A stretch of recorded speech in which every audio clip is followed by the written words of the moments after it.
자, 이제 며칠 있으면요, 성탄절을 맞이하죠. 예, 그래서 저도 이제 빨간색 넥타이를 또 이렇게 메고 왔는데 어울리나 모르겠습니다. 그래서 예수님께서 이렇게 탄생하신 날, 온 세상이 이렇게 기리고 있습니다. 그래서 예수님이 오신 날을 이제 기점으로 해서 이제 AD와 이제 BC를 이제 나누어주고 있어요.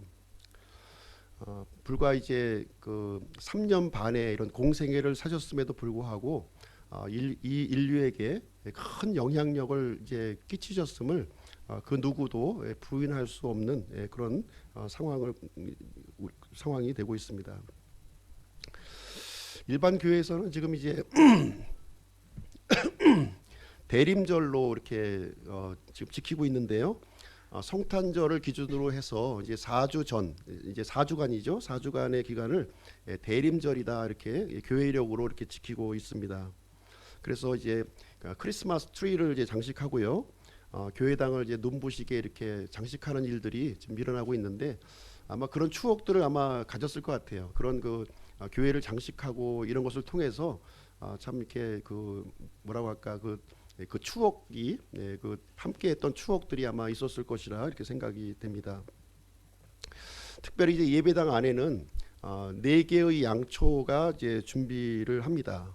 보라색 그리고 연보라색 그리고 분홍색 양초 그다음에 하얀색 양초를 이제 준비하는데요. 좀 약간 대형 양초예요.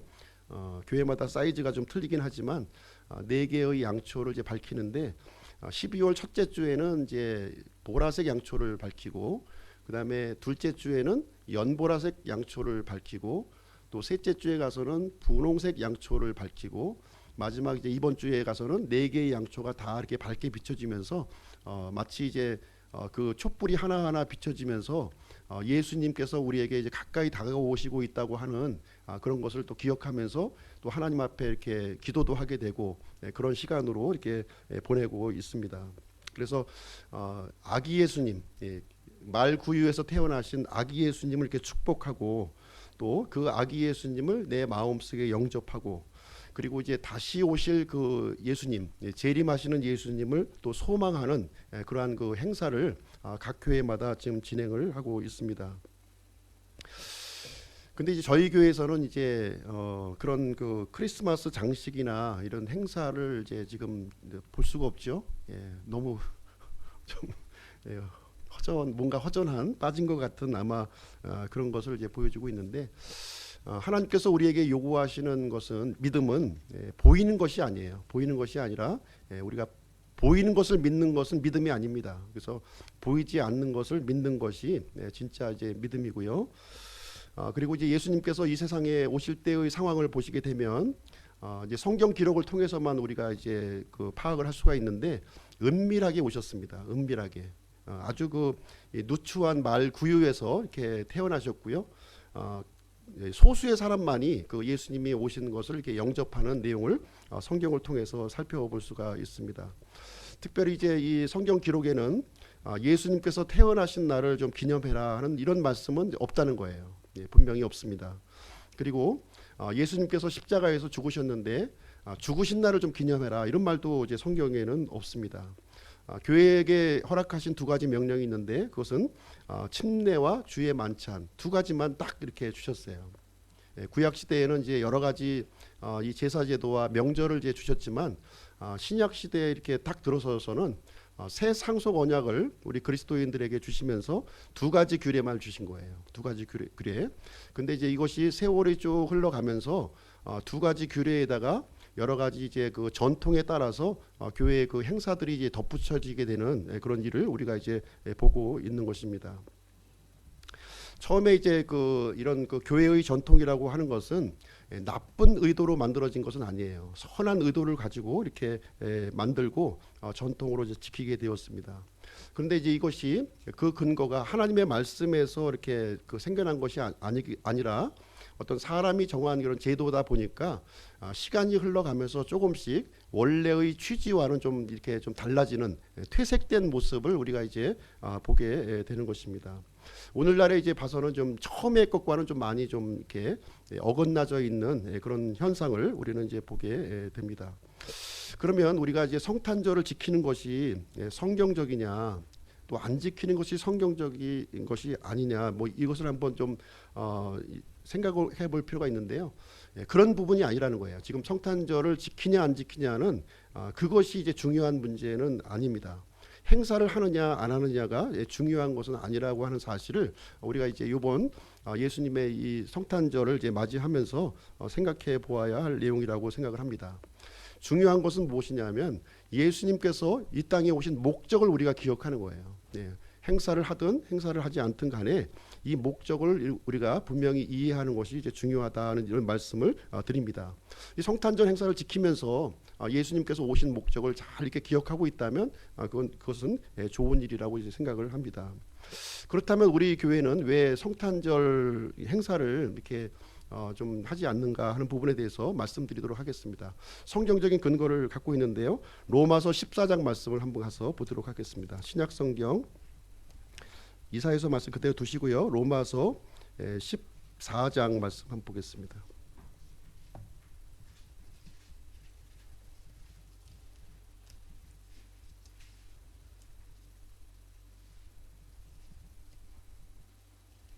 로마서 14장 5절 6절 말씀입니다. 로마서 14장 5절 6절. 제가 읽어드리겠습니다. 어떤 사람은 한 날을 다른 날보다 귀히 여기고 다른 사람은 모든 날을 같게 여기나니 각 사람은 자기 마음에서 완전히 확신할지니라. 나를 중히 여기는 자도 주를 위해 중히 여기고 나를 중히 여기지 아니하는 자도 주를 위해 중히 여기지 아니하며 먹는 자도 주를 위해 먹나니 이는 그가 하나님께 감사드리기 때문이라. 먹지 아니하는 자도 주를 위해 먹지 아니하며 또한 하나님께 감사드리느니라. 그래서 나를 이게 중히 여기고 중히 여기지 않는 것은 이것은 이제 이 본질적인 이런 진리가 아니라는 거예요.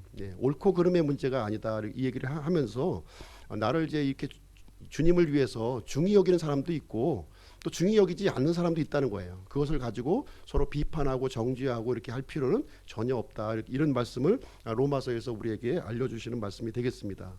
그래서 각자는 자신의 부르심을 가지고 주님을 섬기는 자리에 있는 것이 이제 중요하다. 그 본질적인 부분을 이렇게 우리가 알고 이해하고 하는 것이 중요한 것이지 어떤 날을 중히 여기고 어떤 날을 이렇게 중히 여기지 않는 거 이런 것은 중요한 것이 아니다. 이렇게 말씀을 해주고 있습니다.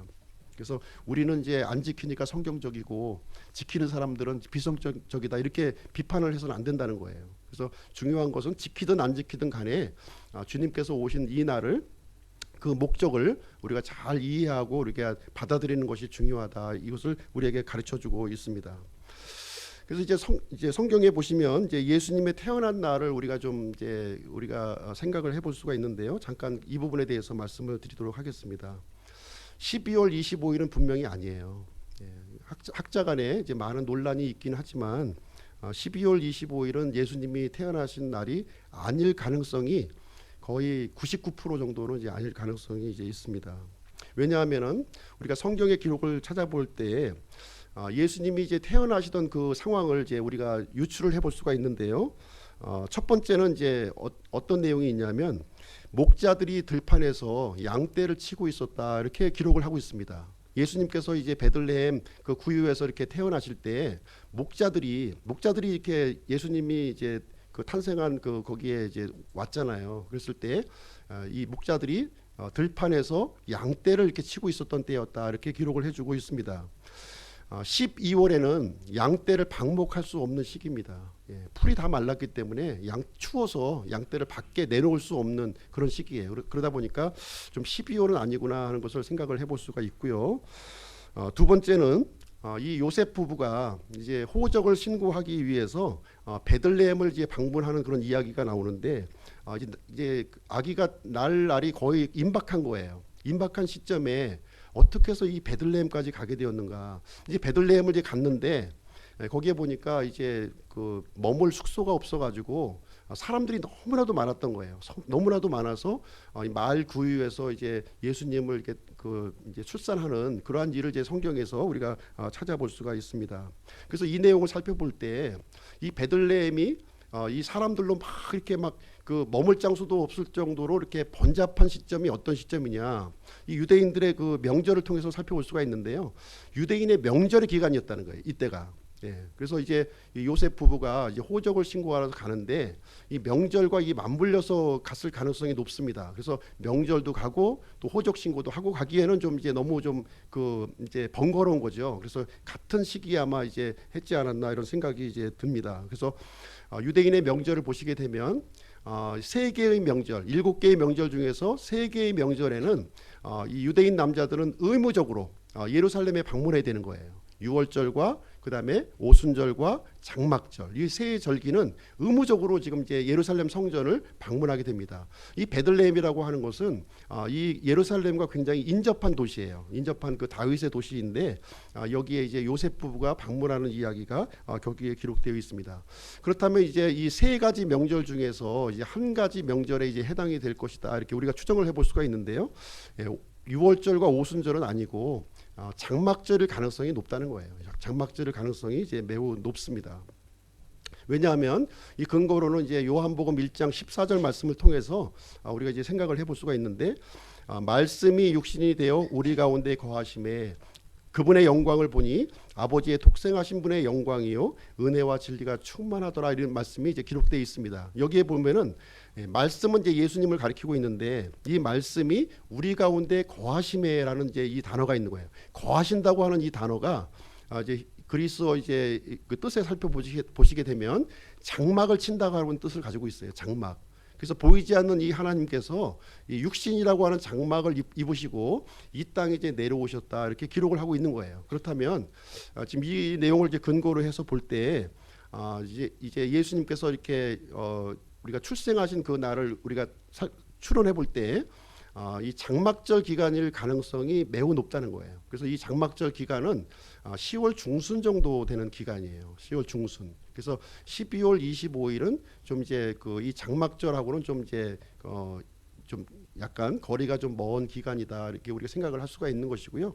그럼에도 불구하고 이제 우리는 이제 이 성탄절을 기점으로 해서 예수님께 태어나신 날과 관계는 없지만 온 세상이 예수님께서 이제 이 세상에 오셨다 하는 것을 이제 기리고 이제 축하하는 날이기 때문에 저희가 이제 주일에는 예수님의 이 오심에 대해서, 이 탄생하심에 대해서 이 메시지를 이제 우리가 함께 나누고 있는 것입니다.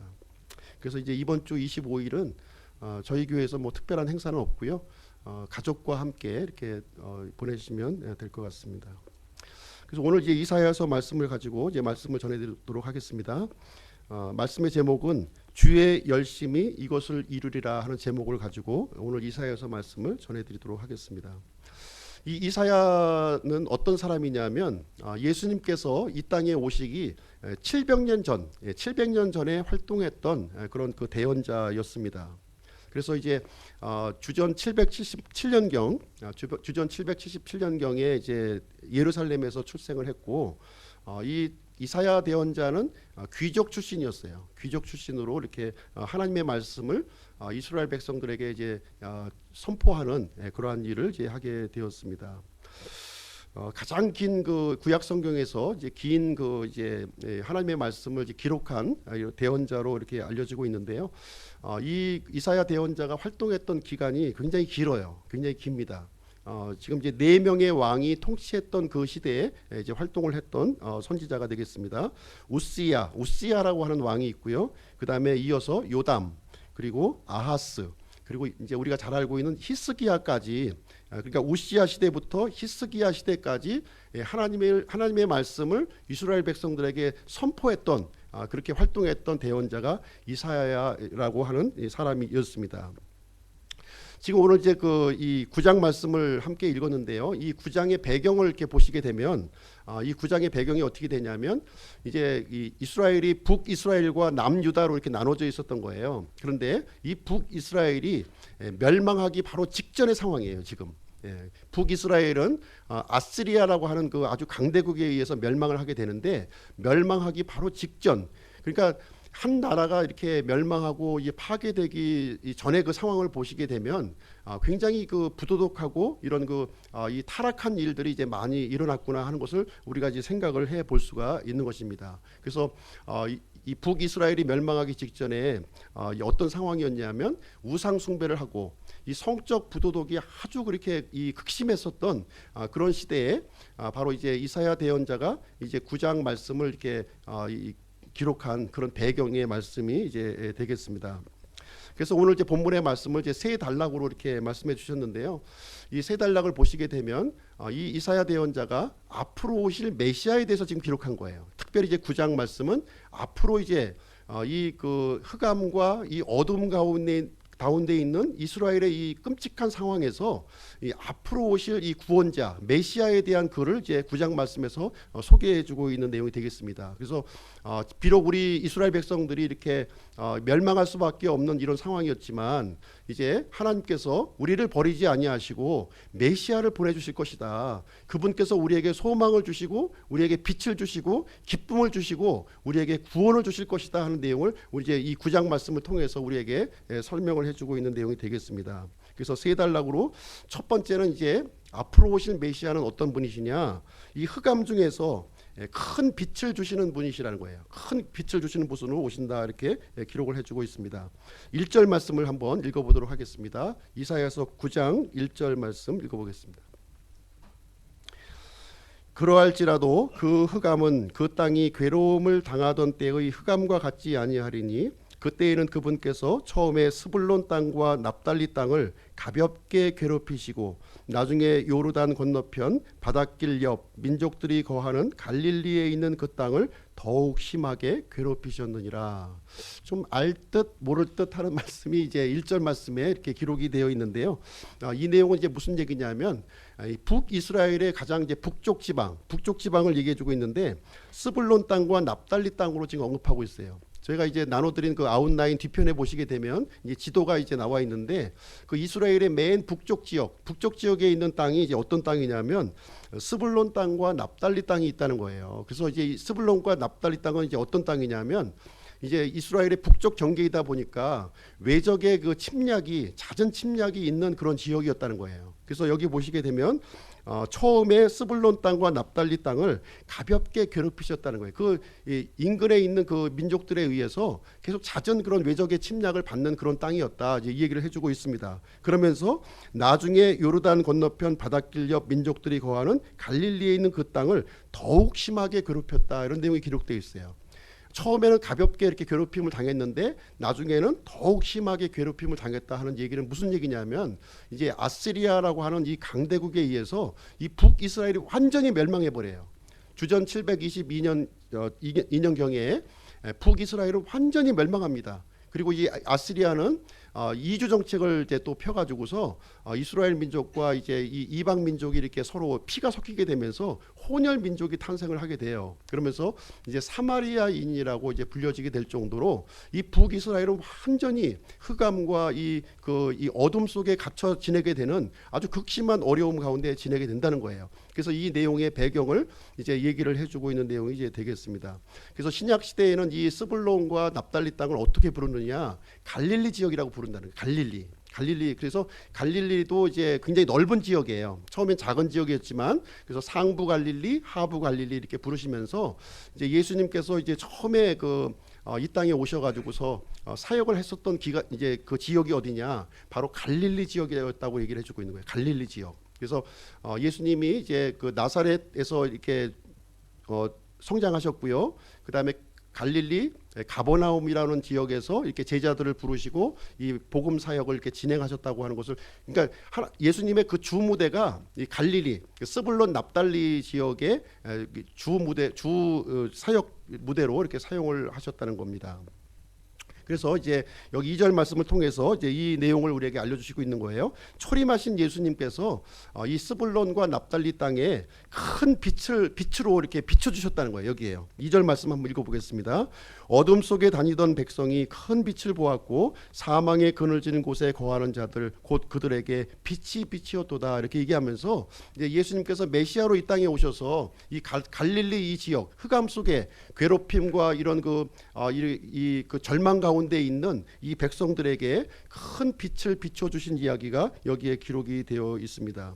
두 번째로 이제 예수님께서는 우리 믿는 자들에게 기쁨과 평화를 주시는 분으로 지금 이제 소개를 해주고 있습니다. 3절부터 5절까지의 내용을 보시게 되면 이 앞으로 오실 메시아는 기쁨과 평화를 주신다는 거예요. 기쁨과 평화를 주시는 분이시다 이렇게 얘기를 해주고 있습니다. 그래서 특별히 이제 4절 말씀에 보시게 되면 미디안 날에 행하신 것 같이 이런 얘기가 나와요. 미디안 날에 이 미디안 날이라고 하는 것은 이제 사사기 7장 내용을 우리에게 배경으로 알려주고 있습니다. 그래서 이제 그 사사 시대에 이 그 미디안 족속이 이스라엘을 공격하는 거예요. 이스라엘 공격하는데 그 숫자가 엄청나게 많아가지고 마치 메뚜기 떼와 같이 이스라엘을 이제 공격을 해온 거예요. 그때 이제 하나님께서 사사 한 명을 이제 일으켜 세우시는데 그 사사가 이름이 누구냐면 기드온이라고 하는 사사예요.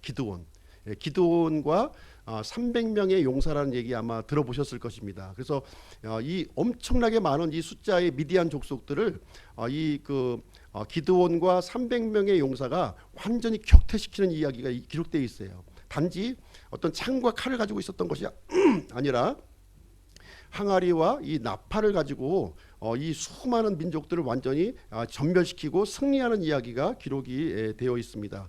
마치 이런 그 기적을 이 메시아께서 오시면 우리를 위해서 이제 행하실 것을 우리에게 예표로 알려주시는 내용이 되겠습니다. 여기서 이제 그 메시아가 주는 기쁨을 이제 세 가지로 이제 설명을 해주고 있어요. 세 가지 뭐냐면 첫 번째는 추수하는 농부의 기쁨을 우리에게 주신다는 거예요. 두 번째는 이 전쟁에 나갔던 이 군사들의 그 전리품을 나누는 기쁨. 이 군사들이 이제 적군을 이제 무찌르고요, 그 전리품을 이렇게 거두어 가지고 나누는 기쁨을 이렇게 주신다는 겁니다. 그리고 이 전쟁에 나가서 이제 승리하고 돌아오는 이 군사들이 개선문을 통과하잖아요. 개선문 막 빵빠레를 울리고 막 이런 그 기쁨으로 지금 이제 이 내용을 이제 집약해서 설명을 해주고 있습니다. 그래서 앞으로 오실 메시아는 이렇게 엄청난 승리와 엄청난 그 기쁨을 우리에게 제공해 주실 것이다 하는 내용을 알려주시면서 이제 6절 7절 말씀을 통해서 이제 앞으로 오실 메시아가 어떤 분이냐 하는 것을 우리 구체적으로 우리에게 설명해 주시는 그런 장면이 되겠습니다. 이사야 9장 6절 7절 말씀 제가 읽어드리도록 하겠습니다. 이사야 9장 6절 7절. 이는 한 아이가 우리에게 태어났고 한 아들을 우리에게 주셨는데 그의 어깨에는 전권이 놓이고 그의 이름은 놀라우신 이, 조언자, 강하신 하나님, 영존하신 아버지, 평화의 통치자라 할 것이기 때문이라. 그의 정권과 화평의 변창함이 끝이 없으며 그가 다윗의 왕자와 그의 왕국 위에 군림하여 그것을 정비하고 이제로부터 영원토록 판단의 공의와 정의로 그것을 굳게 세우리라. 만군의 주의 열심히 이것을 이루리라. 그래서 이제 그 6절 7절 말씀을 통해서 앞으로 오실 메시아가 할 일을 구체적으로 우리에게 알려주시고 있는 내용이 되겠습니다. 여기에 보시게 되면 이 메시아의 세 가지 특징과 5가지 이름이 여기에 언급되어 있는 거예요. 이것을 통해서 앞으로 오실 우리의 메시아는 어떤 분이시구나 하는 사실을 여기서 이제 발견할 수 있는 것입니다. 세 가지 특징을 먼저 말씀드리겠는데요. 세 가지 특징은 무엇이냐면 첫 번째, 한 아이가 우리에게서 태어났다는 거예요. 한 아이가 태어났다. 그러니까 무슨 얘기냐면 이 메시아의 그 인성을 얘기해 주고 있는 거예요. 인성. 그러니까 메시아가 오시는데 사람의 아들로 오신다는 거예요. 사람의 어린아이로 이렇게 태어나신다, 이렇게 우리에게 알려주고 있습니다. 독특한 출생을 얘기해 주고 있는 건데요, 이 메시아는 사람의 어린아이로 이렇게 태어나게 되고요, 여인에게서 태어나게 되고요, 남자 없이 처녀에게서 태어난다는 거예요. 예. 그리고 완전한 사람으로 이 세상에 태어날 것을 지금 이제 우리에게 알려주시고 있는 그런 말씀이 되겠습니다. 그래서 이 메시아의 그 이 인성, 완전한 사람으로 오심에 대해서 말씀해주고 있는 내용이 되겠습니다. 두 번째 특징은 무엇이냐면 한 아들을 우리에게 주셨는데, 처음에는 이제 한 아기라고 했는데요. 그 다음에 이 한 아들로 표현을 해주고 있어요. 이 한 아들이라고 하는 것은 무엇이냐면 예수님의 신성을 의미하고 있는 겁니다. 그러니까 하나님의 아들로 오신다는 거예요. 사람의 아들임과 동시에 하나님의 아들로 오신다 하는 얘기를 우리에게 알려주시고 있습니다. 그래서 예수님께서 이 땅에 처음 오셨을 때 제일 먼저 알아본 그 존재가 있어요. 누구냐면 악한 영들이라는 거예요. 악한 영들이 바로 예수님을 보자마자 예수님이 어떤 분이라고 하는 사실을 분명히 알아보았다는 거예요. 마가복음 1장 24절에 보시게 되면 이런 표현이 있습니다. 나사렛 예수님이여 우리를 홀로 두소서. 우리가 당신과 무슨 상관이 있나이까?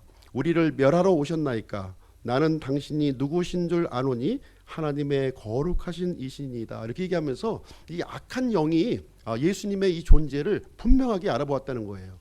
이스라엘 백성들은 예수님이 어떤 분인지 알지 못했지만 이 악한 영, 마귀들은 예수님이 어떤 분이라고 하는 사실을 분명하게 알고 고백하는 내용이 여기 기록이 되어 있습니다. 세 번째 특징을 보시게 되면 그의 어깨에는 정권이 놓여 있다. 이렇게 말씀해주고 있는 거예요. 정권이 놓여져 있는 거예요. 이거 정권이라고 하는 말은 영어로 이제 거버먼트라고 하는 뜻이에요. 정부라고 하는 뜻입니다. 그래서 통치 체제를 얘기해주고 있는 거예요. 통치 체계. 이 통치 체제가 이 메시아의 양 어깨 위에 올려져 있다 하는 것을 얘기를 해주고 있습니다. 그래서 앞으로 오실 이 메시아는 완전한 통치를 이 땅에서 이렇게 실현하실 분이라고 하는 사실을 여기서 이제 알려주고 있는 내용이 되겠습니다. 그래서 예수님은 완전한 하나님이시요, 완전한 사람이시요, 그리고 유대인의 왕으로서 왕들의 왕이요 주들의 주로서 이 땅에 오신 분이시다 하는 그 특징을 우리에게 보여주고 있습니다. 그러면서 이 메시아의 5가지 이름을 또 여기서 이제 언급해주고 있는 거예요. 5가지 이름을 이제 하나씩 좀 한번 보도록 하겠습니다. 사람의 이름이라고 하는 것은 그 사람을 대표하는 거예요. 그 사람의 인격과 그 사람의 사역과 속성을 이제 대표하는 그 말이 되겠는데, 여기에 보니까 5가지 이름으로 이제 이 메시아가 어떤 분이신가 하는 것을 이제 우리에게 알려주고 있는 내용이 되겠습니다. 첫 번째 이름은 무엇이냐면 영어로 원더풀이에요. 원더풀이 이제 이 메시아의 이름이다 이렇게 얘기해주고 있습니다. 이 개역 성경에는 기묘자라고 이제 표현이 되어 있는데요. 우리 흠정역에는 놀라우신 분이라는 거예요. 놀라우신 분이시다. 그럼 어떤 부분이 놀랍냐? 이 메시아의 탄생이 놀랍다는 거예요. 이 탄생이 너무나도 놀랍다는 거예요. 놀라운 방법으로 이제 이 땅에 오시게 되었는데, 특별히 이제 구약 성경에 예언된 말씀이 이 성취가 되면서 이 땅에 오셨다는 거예요. 48가지의 예언이 한 사람에게 탁 성취가 되면서 이 땅에 이제 오시게 된 분, 그분이 바로 메시아시다 이렇게 얘기를 해주고 있습니다. 그리고 이제 그 예수님은 그 생애가 놀라워요. 생애가 원더풀합니다. 그 3년 반의 그 공생의 기간을 이제 이렇게 사셨는데, 이 짧은 기간을 살면서 엄청나게 놀라운 일들을 이 세상에 보여주셨다는 것을 우리에게 말해주고 있습니다. 사람이 할 수 없는, 하나님만이 할 수 있는 초월적인 일을 우리에게 보여주셨습니다. 물로 포도즙을 만드셨고요, 오병이어로 5,000명을 먹이셨고, 바다 위를 걸으셨고, 병자들을 고치셨고, 악한 영들을 이렇게 쫓아내셨고, 심지어 죽은 자들을 살려주시는 이 하나님만이 할 수 있는 일을 이렇게 삶 가운데 우리에게 보여주셨습니다. 그리고 또 이 예수님은 죽음이 놀랍다는 거예요. 죽음이 원더풀합니다. 이 죽음이 원더풀해요. 예수님이 죽으실 때 어떤 일이 일어났습니까? 3시간 동안 태양이 어두워지고 흑암으로 가두어진 게 된 거예요. 온 세상이. 그리고 땅이 막 흔들리고 무덤이 열리고 죽은 사람들이 일어나는 그 놀라운 기적이 일어났고, 특별히 이제 성전의 그 휘장이 위에서부터 아래로 갈라지는, 그 10cm나 두꺼운 그 소가죽 휘장이 이게 위에서부터 갈라지는 그런 일이 일어나게 되었습니다. 그리고 예수님의 그 놀라움은 여기서 끝나는 것이 아니에요. 죽는 것으로 끝나는 것이 아니라 다시 부활하셨다는 거예요. 다시 부활하셨다 이렇게 얘기해주고 있어요. 죽음으로 끝나신 게 아니에요. 모든 종교의 창시자들은 지금 다 무덤 속에 있습니다. 무덤에. 그러나 예수님만이 빈 무덤으로 있는 거예요. 빈 무덤으로 죽은 자 가운데서 이렇게 부활하셔서 지금 이제 이 40일 동안 이 제자들과 함께 하시는 모습이 성경에 기록이 되어 있습니다. 그래서 빵을 드시기도 하셨고 벌집을 드시기도 하셨고 또 이렇게 물고기도 함께 드시는 이 영광스러운 부활의 몸을, 예수님의 부활은요 죽었다가 이렇게 잠깐 소생한 게 아니에요. 영광스러운 몸으로, 이 공간을 초월하는 몸으로 이렇게 부활하셨다고 하는 사실입니다. 뿐만 아니라 이 예수님은 이 승천하심으로, 이 승천이 놀랍다는 거예요. 하늘로 올라가셨어요. 하늘로 올라가셨습니다. 그래서 제자들이 보는 앞에서 이렇게 올라가심을 당했고, 그리고 언젠가는 다시 이 땅에 재림하신다고 우리에게 말씀을 해주셨습니다. 그래서 그 놀라운 광경을 우리는 보게 될 거예요. 믿는 자들은 이렇게 영화스러운 몸으로 변화됨을 당할 것이고요, 믿지 않는 사람들은 극심한 심판으로 놀라운 일을 경험하게 될 것을 말씀해주고 있습니다. 두 번째, 이 예수님의 이름은 조언자라고 표현해주고 있어요. 조언자. 이 개역성경에는 이제 모사로 표현이 되어 있는데요, 영어로는 카운슬러입니다. 카운슬러. 카운슬러는 우리 이제 잘 알고 있다시피 상담가라고 하는 뜻이에요. 예수님은 이 상담가시다, 이 얘기를 우리에게 해주고 있습니다. 최고의 상담가시라는 거예요. 이 사람들의 아픔과 괴로움과 모든 문제들을 이렇게 상담해주고 해결할 수 있는 분이시다 하는 것을 여기서 우리에게 알려주고 있습니다.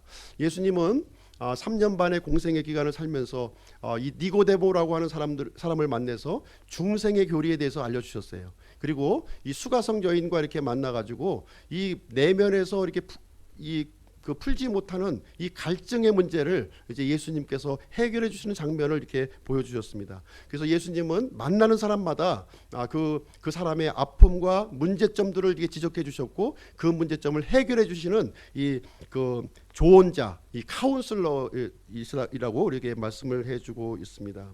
그래서 어떤 문제를 갖고 있든지, 우리가 예수님에게 그것을 가지고 나가기만 하면 그 예수님께서는 우리의 그 친절한 상담자가 되어 주셔서 우리의 문제를 해결해 주신다고 우리에게 말씀을 해주고 있습니다. 세 번째, 그 예수님의 이름에 대해서 이제 언급되고 있는데요, 그 내용은 강하신 하나님이십니다. 강하신 하나님이에요. 영어 표현으로 The Mighty God이에요. The Mighty God, 강하신 하나님입니다. 개역성경에는 전능하신 하나님으로 이렇게 표현을 되어 있습니다. 예수님은 강하신 하나님이시라는 거예요. 사람일 뿐만 아니라 하나님이시라는 거예요. 전지전능하신 하나님이라고 우리에게 말씀을 해주고 있습니다. 이 세상에 예수님을 대적할 상대가 없다는 겁니다. 상천하지에 강하신 하나님, 하늘 위와 땅 아래에서 가장 강하신 하나님이라고 우리에게 말씀을 해주고 있습니다. 그래서 우리가 예수님을 의지하기만 하면은 어려운 일이 없다는 거예요. 모든 일을 우리가 이 보호함과 인도하심을 우리가 받을 수 있음을 얘기를 해주고 있습니다. 네 번째, 그 예수님의 이름을 소개해드리도록 하겠습니다. 네 번째 이름은 영존하는 아버지예요. 영존하는 아버지. The Everlasting Father 이렇게 표현해주고 있는데요, 아마 이 구절을 가지고 좀 이해가 좀 안 되시는 분이 또 있을 수 있는데요, 왜 아버지신가? 아버지 하나님이 계신데 왜 아들 하나님한테 또 아버지라고 또 부르시는가 하는 내용이 여기 이제 기록이 되어 있는 거예요. 예수님은 하나님의 아들 하나님과 동시에 아버지시라는 거예요. 아버지라고 하는 사실을 여기서 우리에게 언급을 해주고 있습니다. 무슨 얘기냐면 성부 하나님과 동일하신 분이라는 거예요. 보통 이제 아들 하나님 하게 되면 아버지 하나님보다는 조금 이렇게 좀 직급이 좀 낮으신 분으로 좀 생각하기가 쉬운데, 여기서는 무슨 얘기냐면 아버지 하나님과 그 속성과 특성에 있어서 조금도 차이가 없는 동등하신 하나님이시다 하는 사실을 우리에게 가르쳐주고 있습니다. 이 아버지라고 하는 뜻이 이제 어떤 뜻이냐면 근원, 원천이 된다고 하는 뜻을 갖고 있는 거예요. 그래서 예수님은 이 우리의 믿는 자들의 근원과 원천이 되시는 분이시다 하는 것을 여기서 이 말씀을 통해서 알려주시고 있는 내용이 되겠습니다. 그래서 예수님은 창조의 근원이세요. 창조의 근원이십니다. 그리고 우리 믿음의 근원이세요. 믿음의 근원, 믿음의 창시자요, 믿음의 완성자시라고 우리에게 말씀해주고 있습니다. 그리고 우리 구원의 근원이에요. 우리 믿는 자들의 구원의 근원이 되시고, 부활의 근원이 되시고, 그리고 사랑의 근원이 되시고, 거룩함의 근원이 되시는 분이 되겠습니다. 그리고 예수님께서는 이제 다시 오셔서 이제 이 세상을 심판하신다고 말씀하셨기 때문에 어쨌든 지금 우리가 불공평한 시대에 살고 있지 않습니까? 완전한 공의와 완전한 그 이 판단을 이제 하시기 위해서 오신다는 거예요. 그래서 소망의 근원이 되시는 분이시다 하는 것을 우리에게 알려주고 있습니다. 그래서 예수님은 아버지와 같이, 마치 아버지와 같이 우리와 함께 하시고 우리를 안아주시고 우리를 보호해 주시고 우리가 겪었던 모든 인생의 문제를 이렇게 공감하시면서 이해할 수 있는 분이시다 하는 것을 이제 우리에게 알려주시고 있는 내용이 되겠습니다. 마지막으로 이제 다섯 번째 이 메시아의 이름, 평화의 통치자라고 지금 이제 언급이 되어 있습니다. 평화의 통치자. 이 개역 성경에는 이제 평강의 왕으로 이제 되어 있는데요. 영어로는 The Prince of Peace. 그래서 평화의 통치자라고 이제 여기에 소개가 되어 있습니다. 이 내용은 예수님께서 이제 이 땅에 재림하실 때 이루어질 내용이에요. 지금은 이제 예수님은 우리의 대제사장으로서 하나님 보좌 우편에 지금 앉아 계십니다. 그러나 이제 다시 오실 때에는 이제 평화의 통치자로서 이 땅에 오실 것을 우리에게 알려주고 있습니다. 예수님께서 다시 오실 그때에는 모든 전쟁과 모든 싸움과 모든 분쟁을 해결하신다는 거예요. 네, 완전한 평화를 이 땅에 이루어 주신다는 겁니다. 지금은 우리가 이제 어쩔 수 없이 이 가족 간에도 갈등을 이제 이루고 있고 여러 가지 이제 다른 사람들과 이런 갈등을 갖고 있지만 예수님께서 오셔서 통치자로 이 땅에 오셨을 때에는 모든 갈등의 근원을 해결하시고 우리에게 진정한 평화, 샬롬을 우리에게 주시는 분이시다 하는 것을 여기서 우리에게 가르쳐주고 있는 내용이 되겠습니다. 예수님을 우리가 소유했다면 우리는 전부를 소유한 거예요. 그렇지 않습니까? 우리의 모든 그 문제, 기대하는 소망, 이 기쁨들이 예수님 안에 다 감춰져 있고 그 이제 오실 그 예수님께서 이제 오신 예수님께서 그 기초를 다 마련해 놓으셨고요. 나중에 이제 오실 예수님을 통해서 그 모든 문제를 완벽하게 해결해 주실 것을 우리에게 얘기해 주고 있습니다. 그래서 예수님을 우리가 소유하고 있다면 우리는 모든 것을 가지고 있는 거예요. 그렇지 않습니까? 근데 우리가 많은 것을 가지고 있다 할지라도 이 땅에서 예수님이 없다면 우리는 모든 것을 잃었다고 말할 수밖에 없는 거예요. 그만큼 우리 예수님은 너무나도 소중하신 분이라는 거예요. 어느 날 갑자기 이 땅에 오신 것이 아니라 구약 성경부터 창세기 3장부터 줄기차게 예언했던 그분이 2000년 전에 이 땅에 오셨고 십자가에 죽으시고 그 3일 만에 부활하심으로 말미암아 진정한 우리의 산자와 죽은 자의 이 구원자가 되어 주셨다고 우리에게 말씀을 해주고 있습니다. 마지막 이사야서 9장 7절 말씀 한번 보실게요. 이사야서 9장 7절. 그의 정권과 화평의 번창함이 끝이 없으며 그가 다윗의 왕자와 그의 왕국 위에 군림하여 그것을 정비하고 이제로부터 영원토록 판단의 공의와 정의로 그것을 굳게 세우리라. 만군의 주의 열심히 이것을 이루리라. 예수님께서 모든 것을 이제 이 끝마쳐 주신다는 얘기가 여기 기록이 되어 있어요. 우리는 지금까지 이제 인간의 정권들을 이제 많이 보아왔습니다. 역사 가운데서 굉장히 유명한 왕도 있었고요. 또 여러 가지 왕들, 대통령들을 우리가 이제 보아왔습니다. 그러나 인간의 정권은 권불 10년, 그렇죠? 권불 10년에서 그 나는 새도 떨어뜨릴 것 같은 그런 그 기세를 펼치지만 10년이 넘어가는 그 권세가 없어요. 결국은 그 정권은 이제 몰락을 하게 되고 이렇게 망하게 되는 모습을 이제 보게 됩니다. 그러나 예수님께서 이 땅에 세우시는 정권은 이제로부터 영원토록 세워진다는 거예요. 그리고 이제 구약 성경에 기록되어 있는 이 다윗의 왕좌, 다윗의 언약을 이렇게 실질적으로 우리에게 성취하실 분으로 오신다고 우리에게 말씀을 해주고 있습니다. 그래서 우리 인간의 모든 기대, 모든 소망이 바로 예수 그리스도를 통해서 완벽하게 성취될 것을 이제 이사야서 대언자, 그러니까 예수님이 오시기 700년 전의 사람이에요. 그 사람이 이제 그 예수님에 대해서 정확하게 예언하고 또 예수님께서 이루실 이 그 이 재림과 그리고 천년 왕국에 이루어질 그 내용들을 지금 이제 이사야 대언자가 이제 우리에게 소개를 해주고 있는 내용이 되겠습니다. 우리가 믿고 있는 예수님이 바로 이런 분이시라는 거예요. 이 예수님이 이런 분이라는 걸 알아야 되지, 이분만 우리가 소유했다면, 이분만 소유했다면 문제될 것이 하나도 없다는 거예요. 그 내용을 우리에게 알려주고 있습니다.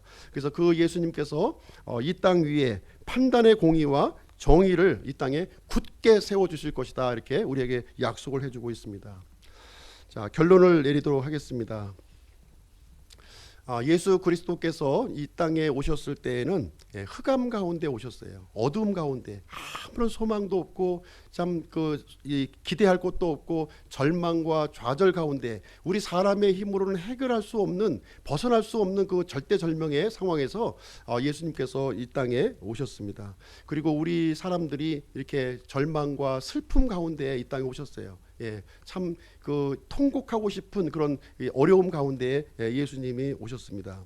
예수님은 이제 그런 가운데서 우리에게 큰 빛이 되어 주셨다는 거예요. 이 어둠 가운데서 큰 빛이 되어 주셨다. 그리고 우리의 슬픔을 또 이렇게 위로해 줄 수 있는 기쁨을 주시는 분으로 이렇게 오셨다, 우리에게 말씀해 주시고 있습니다. 그리고 뿐만 아니라 우리에게 궁극적인 문제, 죄와 사망의 문제인 구원과 평화의 문제를 지금 해결하기 위해서 이 땅에 오셨다고 우리에게 알려주고 있습니다. 그래서 이 세상에서 말하고 있는 이 성탄절을 우리가 보내면서 예수님께서 어떤 목적으로 무슨 일을 하기 위해서 우리가 오셨는가 하는 것들을 이 예수님의 이름을 통해서 우리가 그분의 사역과 그분의 성품과 그분의 모든 것을 우리가 살펴볼 수 있게 되는 것입니다.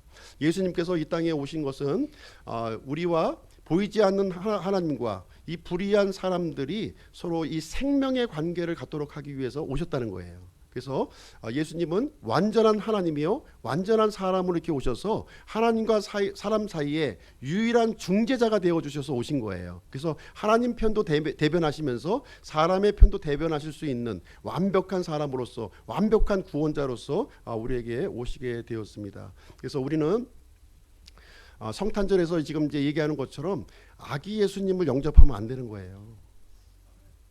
아기 예수님이 아닙니다. 우리가 믿어야 될 대상이 아기 예수님이 아니에요. 큰일 납니다. 큰일 나요. 아기 예수님을 왜 믿습니까? 우리가 믿을 분은 누구예요? 십자가에서 죽으시고 3일 만에 권능 가운데 부활하신 그 하나님, 전능하신 하나님이신 예수 그리스도를 우리가 믿고 영접해야 되는 거예요. 그때 우리에게 구원이 있고 평화가 있고 샬롬이 있고 빛이 우리에게 임하게 된다는 것입니다. 아기 예수님 아무리 우리가 받아들여도 빛을 줄 수가 없어요. 아기 예수님은 연약한 예수님입니다. 우리가 믿을 예수님 메시아는 강한, 성숙한, 우리의 모든 문제를 완벽하게 해결하시고 죽음 가운데서 부활하신 그 예수 그리스도를 우리가 구원자로 믿는 것이다 하는 것을 우리가 분명하게 이 성탄절을 보내면서 기억해 드리라고 생각합니다. 그래서 우리의 구주 예수님은 참으로 우리에게 믿고 신뢰할 만한 분이시라는 거예요. 안전하게 믿고 신뢰할 만한 분이라는 것을 얘기해 주고 있습니다. 그래서 예수님을 우리가 믿기만 하면 영원한 생명을 우리가 얻을 수 있다는 거예요. 근데 예수님을 우리가 끝까지 거부하면 영원한 멸망 가운데 들어갈 수밖에 없다, 이것을 얘기를 해주고 있습니다. 그래서 우리가 살아있는 동안에 어떻게 하든지, 물론 바쁘게 살아가고 있지만 가장 중요한 것을 놓치면 안 된다는 거예요. 예수 그리스도를 놓치면 안 되는 겁니다. 그래서 살아있는 동안에 예수 그리스도와 이 생명의 관계를 우리가 맺어야 될 줄로 생각을 합니다. 그러면서 이 세상에 살아가면서 그분과 이렇게 화평의 관계, 이런 기쁨의 관계, 이 빛된 관계를 우리가 살아가야 되겠습니다.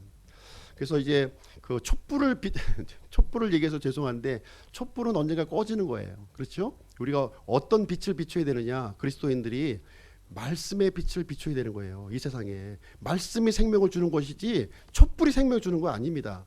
그리고 우리가 선한 행실의 빛을 비춰야 되는 거예요. 우리가 선한 행실의 빛을 우리가 감추어 두지 아니하고 그 빛을 세상 가운데 이렇게 밝게 비춰서 사람들이 하나님을 보게 하고 하나님의 영광을 보게 하고 구원받는 사람들이 이렇게 이루어지는 종교 행사로 끝나는 것이 아니라 실질적으로 이 말씀이 우리를 통해서 이렇게 흘러 넘쳐서 발산되어지는 그런 일들이 우리 교회를 통해서 이루어지기를 간절히 바랍니다. 그래서 예수님과 함께 영존하는 생명을 함께 누리는 우리 기쁨 침례교회 성도님들이 되시기를 주님의 이름으로 축원드립니다. 기도하고 마치도록 하겠습니다.